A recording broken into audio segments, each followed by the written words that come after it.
welcome to another edition of the Nightly News. I'm Chris Lee here with LPNN, bringing you all the news that is news and none of the news that isn't, most of the time. Tonight's episode is brought to you in part by our amazing sponsors. We have H&R Block right here in Page, Arizona. We have the City of Page Parks and Recreation Department, the Page Lake Powell Chamber of Commerce. Oh my goodness. Thank you guys so much for supporting us. And don't forget to give a big shout out to all of those that are supporting us and helping us get you guys the news in real time. And don't forget, Big John's Texas Barbecue. Some of the best barbecue I've ever had. All right, let's see what we have for you tonight. We have some comments. Mario says, hello. Hello, Mario. Good to see you. Long time no see. And Michael says, hello, Chris. Hello. Hey, good to see you guys. All right. Let's go ahead and jump right on in. We have a couple of things here. The City of Page Recreation Department has opened registration for their Youth Soccer League. So if you guys are here in Page and you got kids that want to play soccer, now is the time. The age groups for the leagues are 3 years old to 8th grade. Let's see, you can register in person at Page City Hall or online. Registration closes July 15th, but make sure you get in there and get those slots filled up. Registration for British Soccer Camp is also now open. The camp runs from June 4th through June 8th and can help your child get ready for the City of Page Youth Soccer League. Ages for the British Soccer Camp are 3 years to 16 years of age, and you can get more information at the Page Recreation Department's website. Let's see. Ann says, hi, yay, I made it. Good to see you. Thanks for being here. All of you guys, thank you so much for being here. All right, let's go ahead and bring up, someone asked us to put this up, and we're going to go ahead and get that out there. We can't do this all the time, unfortunately, but when we can, we will. All right, so one of our network in Big Water, which is just outside of Page, Arizona, has lost their dog, Simba. He is a large German Shepherd, and he went missing Tuesday night. If you see him or have him, please contact Page Animal Control at 928-660-9813 or 645-2463. His family really misses him, and they would like to get Simba back safe and sound. There is a reward being offered by the family for his safe return. So let's hope he gets back home. All right, let's see what else we have here. Let me check the comments before we move on. Mario says, right, I know, you've been busy down there. I've seen you. And Gina says, good evening. Good evening, Gina. Good to see you. Thanks for being here.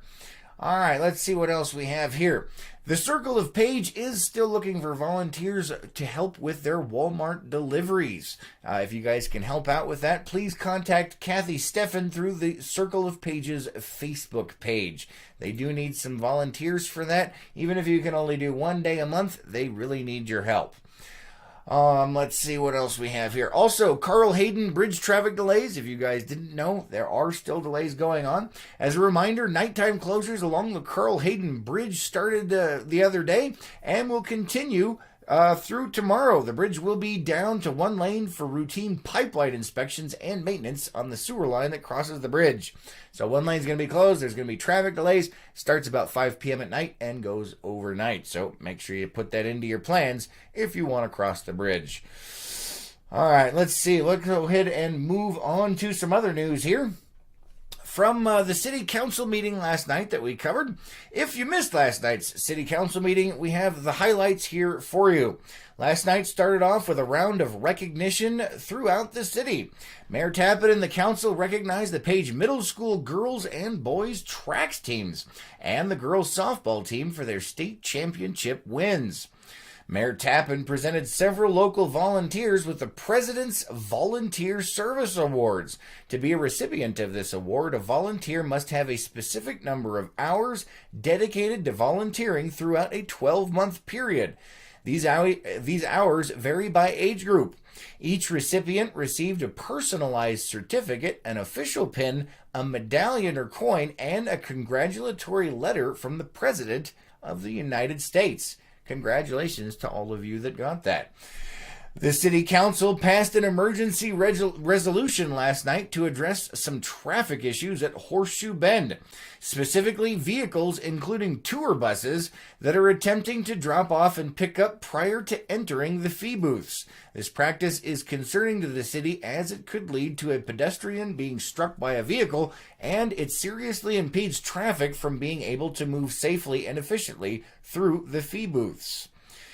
All right, so the ordinance is, the traffic control ordinance for Horseshoe Bend is, it makes it illegal to pick up or drop off people along Highway 89 within 1,500 feet of the entry road to Horseshoe Bend.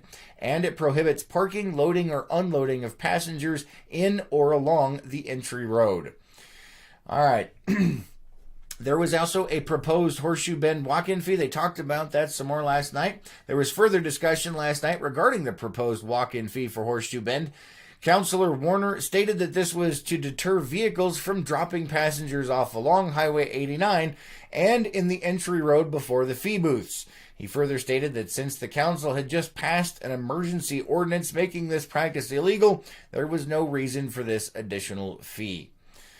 Also last night, the amphitheater master plan. Mayor Tappan presented information regarding his desire to begin a master plan for improvements and use at the Page Amphitheater last night.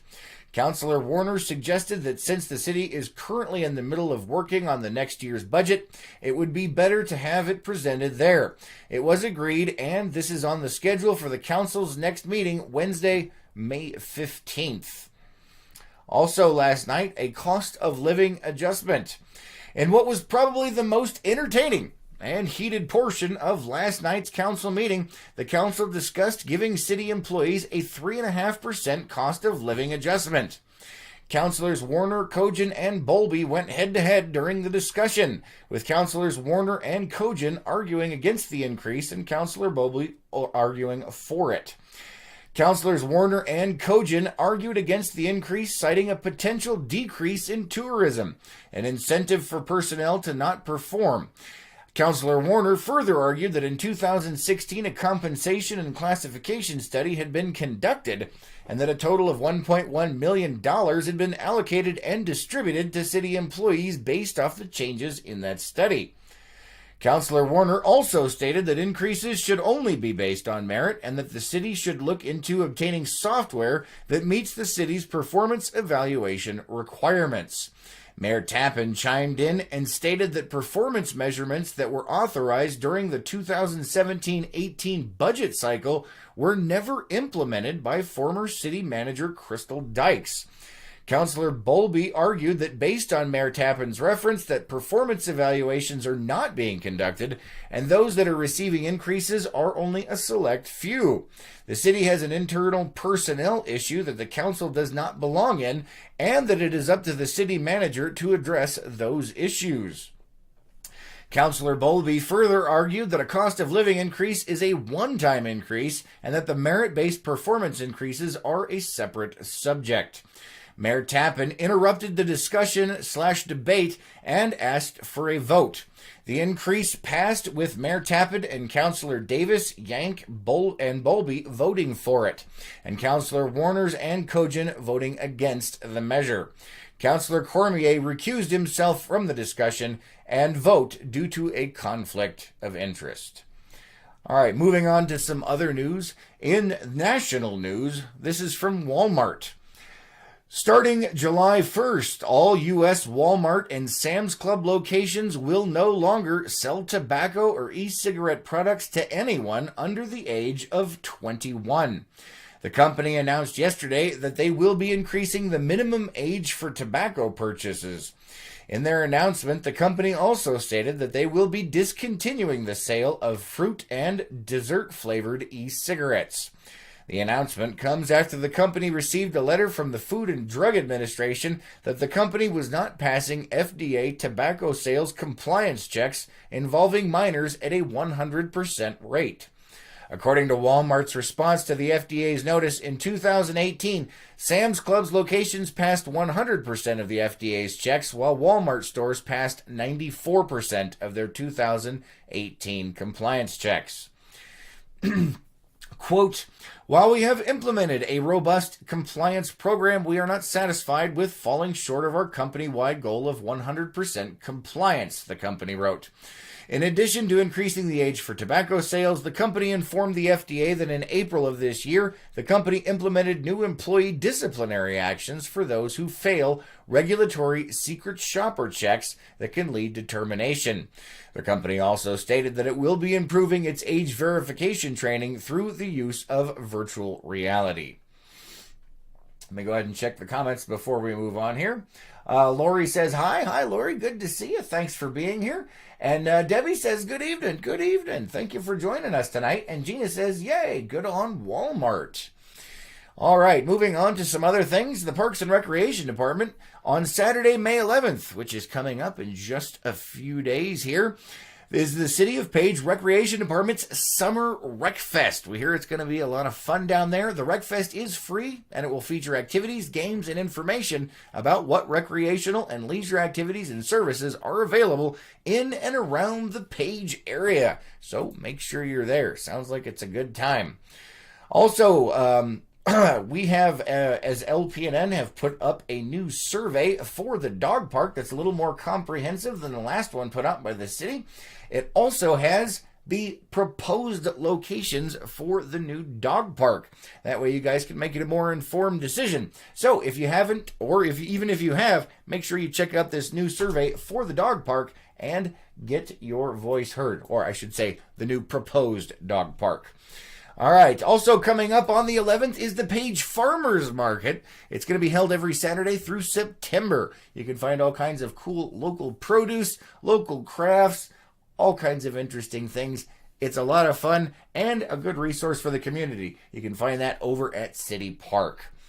All right. Also coming up is the AMRA Arizona Off-Road State Championships. That is this Saturday. The Arizona Motorcycle Riders Association Arizona Off-Road State Championship. Registration for the event closes tomorrow. For more information, check out our local calendar of events at lakepowellnews.com. You can check that out for all of your calendar needs. And if you'd like to purchase some LPNN swag and help support the cause, you can find that button there under Fandom at the top of the page. The Chamber of Commerce has started seeking vendors and parade entrants for this year's annual 4th of July parade. If you guys are interested in that, make sure you get a hold of the local Chamber of Commerce. All right, let's go ahead and see what the weather has in store for us after I check the comments here. Let's see. We got, unfortunately, it looks like we have two links over there. One of those is the right link and one is the wrong. I'm going to go ahead and delete the first one just in case. I think Lois put up the proper link. We do apologize for that dog park survey. All right, let's go ahead and jump on over to the weather and see what it's got in store for us. It has been a crazy week with the weather swinging one way and then the other. A little bit of rain here, a little bit of rain there, some wind, and it was chilly today out there.